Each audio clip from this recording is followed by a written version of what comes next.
Hi everyone. So today I wanted to talk to you about my birth story with my daughter Eloise. I'm now in the second trimester of my second pregnancy, which is very exciting, but I haven't actually spoken about my birth story with my first daughter yet on here. I went into labor naturally at 38 weeks and 6 days. Or sort of 38 weeks and 5 days, really. Labored naturally until I reached 8 centimeters dilated and then got an epidural. The story really starts the day before. I've just got my notes here because this happened nearly 9 months ago now, so there's no way I'd be able to remember all the details otherwise. But luckily I've texted my husband a lot during it. I texted my grandma, my mum and my aunt during the labor to update them. So I've got most of the details recorded. So the day before Eloise was born, I went to a shopping centre with my dad where my sister worked to visit her at the coffee shop that she worked at. I mentioned when we hopped in the car to head there that I felt like I might have been having some contractions, and I did time them at this point. I wasn't sure if they were contractions or if it was constipation pain or just cramps or what, but I did start timing them just in case, and they were lasting maybe 30 seconds and they were about 20 minutes apart. However, so we actually joked about it at that point. Should we pack the hospital bag in the car just in case? Because the shopping centre we were going to was like 5 minutes from the hospital where I was giving birth. But no, we walked around a bit and the contractions went away. So we walked around a bit at the shopping centre, and by the time we got home, the contractions had gone away. So I thought, never mind. I sort of laughed about it with Alex when he got home from work at 4 p.m. that day, and I thought, I thought I was going into labour today, but I didn't. So that night we went to bed as normal. We had a lovely routine at that point of the pregnancy where we would head to bed about 9 p.m. and we would sort of go heads and tails on the bed. So Alex's head would be up near the pillows, my head would be down, and I'd put all the pillows down and he'd rub my feet for me because at this point we were first week of February in Australia. It was hot, my feet were swollen, so he would give me some relief that way. He would watch a TV show. I'd put a pillow out for Archie. So the last photo that I have is a photo of Archie on the pillow while I was getting my feet rubbed. I would watch One Tree Hill. So we went to sleep at about 10:30 p.m. and then at about 1 a.m. I woke up with what I thought was quite intense constipation. But then I realized that the pain was coming and going in intervals, so I started timing again at 1:36 a.m. I still have all the contractions on my timer. The contractions were about 30 to 60 seconds in length and 2 to 5 minutes apart. So sometimes they were 2 minutes apart, sometimes they were 5 minutes apart. I hopped in the shower at first to try and ease the pain, and that really helped a lot. My plan was always as well, as soon as contractions started, I wanted to wash my hair because I wanted clean hair when I went into labor. The last thing I wanted was greasy, oily hair, just making me feel yuck. After I hopped out of the shower, I woke Alex up. I don't know why, but at this point, and I feel like this is a common occurrence, at this point I was gaslighting myself thinking, there's no way I'm in labor, I'm just constipated, this is silly, I'm not gonna have a baby today. So I told Alex that I thought I might be in labor, but I wasn't sure. So I told him to go back to sleep. He was meant to have work at 7 a.m. that day. So he asked if he should call in sick for work then. But at that point, I wasn't certain. So I tried to rest. I told him to go to sleep. By 3 a.m., so this was an hour and a half later, I knew for certain that they were contractions. There was no way I was going to sleep. So I ended up waking up Alex again and asked him to call in sick for work, and it was at this point that I called the midwife. The midwife told me that I should stay home as long as possible. At this point, I could still talk through the contractions, I could breathe easily. The contractions had actually slowed down. They were about 8 to 9 minutes apart at this point, but I felt as though the intensity had increased. There was still every chance it was early in the labor process. The midwife told me, don't be surprised if you're feeling this all day. The baby may not come until tomorrow, it may not be till the day after. However, if my water were to break or anything like that, I had to call them back because then I would have to go into the hospital. At this point, I think about 5 a.m, we ended up getting up and I thought I need something to eat. So I had a bacon egg muffin that we'd pre-made. In hindsight, it was at this point that I should have eaten a lot more food because once I got to the hospital and my contractions had ramped up, the last thing I felt like doing was eating, and I needed energy for this next part. So yeah, at 5 a.m. I knew I had to go into the hospital. My contractions had ramped up. They were starting to get closer together again, and I couldn't deal with the pain at home.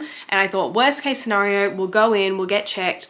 They'll tell me I'm not dilated enough, I'm not in active labor, and I'll head back home. But at least I'll know.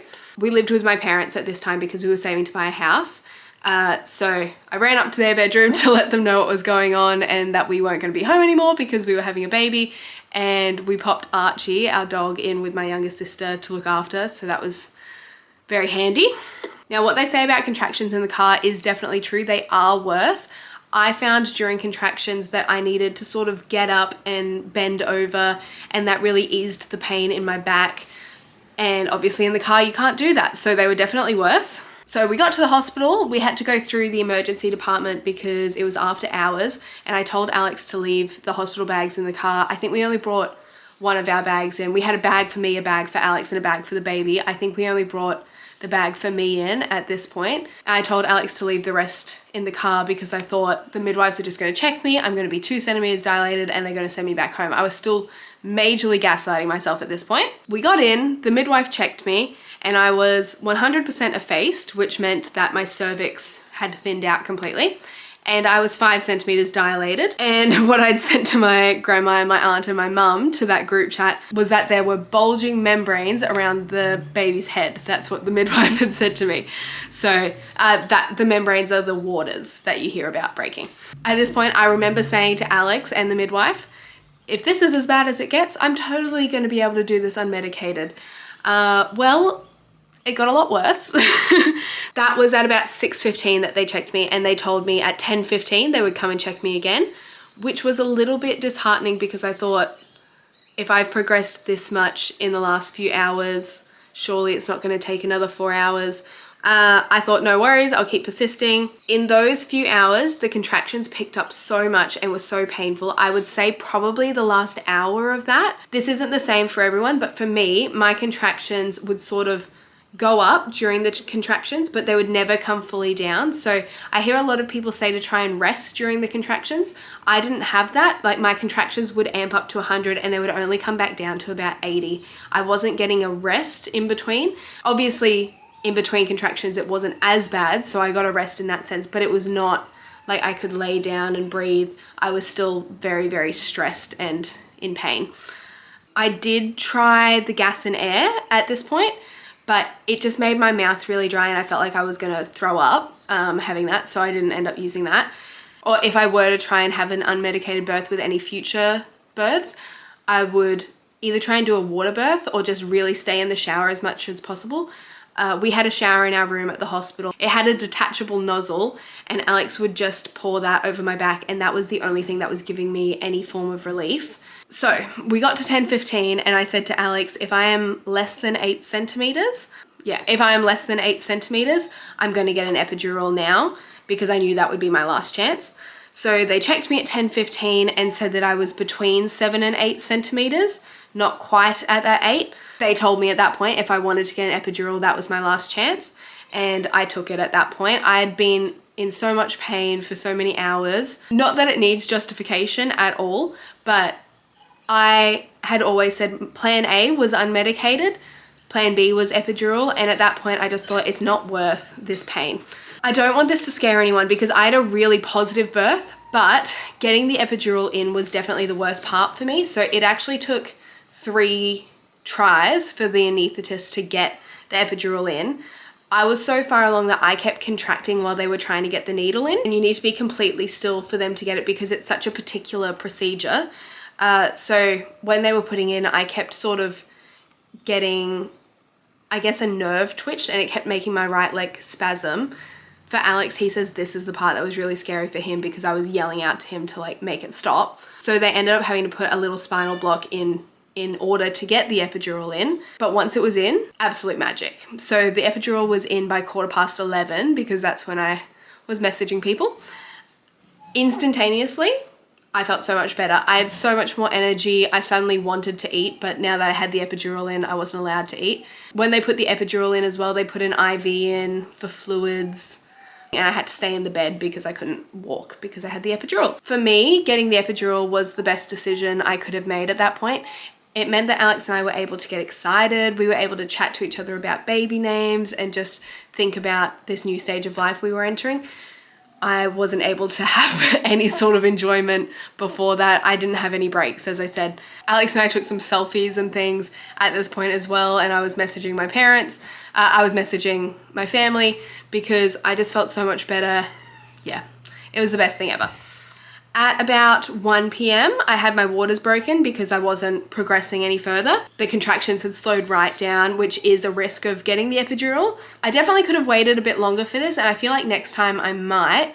It wasn't painful yet, but my contractions did start to pick up again afterwards. All right, I'm gonna try and be quick with this last part because Ellie really wants me. Yeah, so by 3 p.m, I was about 9 to 10 centimeters dilated. They started setting up the little baby station, which was so exciting. It just started to make everything feel so real.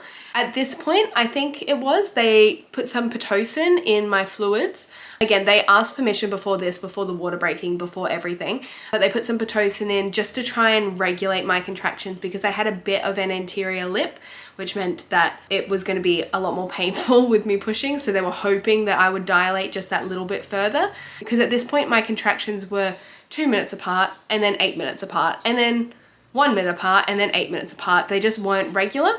And this was a problem that I'd had from the beginning of labor all the way through.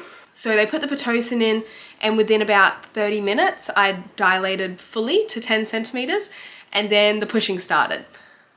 The pushing is not scary. It wasn't for me anyway. The pushing was not the scary part. That was the fun part because the anticipation of your baby is right around the corner. Insane. So I was very fortunate. I was only pushing for 40 minutes. I think the average for first babies is about 2 hours. And I think it increases when you have an epidural. So I was very fortunate there. That 40 minutes felt like 2 minutes. And that's what I hear from a lot of people, the 2 hours, whatever.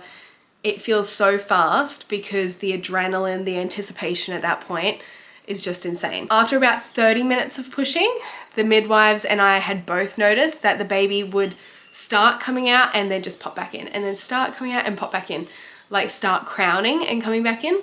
They just weren't quite able to fully make their own way out. So the midwives and the doctor said to me then I didn't need to have an episiotomy. It was my call. But if I weren't to get an episiotomy at that point, I ran the risk of tearing naturally, which might be a very minor tear. It could be a lot worse. So it was up to me if I wanted to take that risk. So I ended up getting an episiotomy, which I'll do another video about my postpartum journey, but the healing was not as bad as I thought it would be. It obviously wasn't great, but it wasn't as bad as I thought it would be. After the episiotomy, it took 2, maybe 3 pushes, and then at 5:19 p.m, Eloise was born. Now, after she was born, I don't know the timeline for a while. I put my phone away. I was soaking that time in. I think I had about an hour of her on my chest, doing skin to skin, which was, yeah, that was amazing. Next time during this skin to skin would be when I'd first start trying to establish breastfeeding. I didn't do that this time. I just didn't really think about it. I'd heard about it before, but I just didn't think to do it at the time. That's something I would try and do next time. So after that first hour of skin to skin, then they did all the baby's checks, gave her her vaccines, all those sorts of things. After she had all of her checks, Alex got to give her a cuddle while I went and had a shower. Next time I will be asking for help in the shower because I didn't realize how much the epidural was still affecting me and I ended up falling over. So next time I'll be asking for assistance. The midwives and Alex both offered me assistance and I was like, I'll be fine. And then once I'd showered, Alex had some time with Ellie, we had our family come in to meet our daughter and that was really special. So we're very fortunate. We had Alex's side and my side both come in, which is what we wanted. My dad was away for work and Alex's older sister lives interstate, so they weren't there, but the rest of the family was there, which was just amazing. And it was a really emotional time. It was just amazing to see how blessed Ellie was and how much family she had around her, and how blessed we were in that moment. Oh, and then the other things that happened postpartum during that hour were that my placenta was delivered, they put a needle in my leg. I'm not sure what the medication was, but they put a medication in my leg to help me deliver the placenta. That all came out fine, and the doctor stitched up my episiotomy. For me, birth was such an amazing experience. It's something I can't wait to experience again. The epidural, I'm still on the fence. I don't know whether I want to try and do, because my thoughts are, if I'm going to get the epidural, I want to get it earlier next time so I don't have those contractions during it and it's not as painful to get it. But I also want to try and have an unmedicated birth next time, so I want to go as far as I can. So I'm on the fence about what I want to do next time. I would love, if you've done an unmedicated birth or if you've chosen to get the epidural earlier, please comment below and tell me your stories, because I'm honestly torn on what to do. So tell me your experiences, tell me what went well, what went not so well, what you would do differently. I would love to know. Yeah, overall, that is my birth story. So thank you for watching. I hope that if you are pregnant and expecting a baby soon, that this video has eased some of your concerns about birth. It was honestly such a wonderful experience and really quite peaceful. Like, there are crazy times during it, but once you have that baby on your chest at the end, it's just amazing. So if you're an expecting mum, I hope that this has eased some of your concerns. If you already have kids and you were just interested to see some other people's birth stories or to support me, thank you for watching. And if you are as far away as you can be from having kids but you're just curious, thank you for watching. I'm so glad that you're here. Please follow along for more videos about motherhood. I've got some budgeting content, some studying content, because I'm still a student at uni. Soon we'll be having some 2 under 2 content, so follow along for that. Thank you for watching so much. Subscribe, like this video. Bye guys.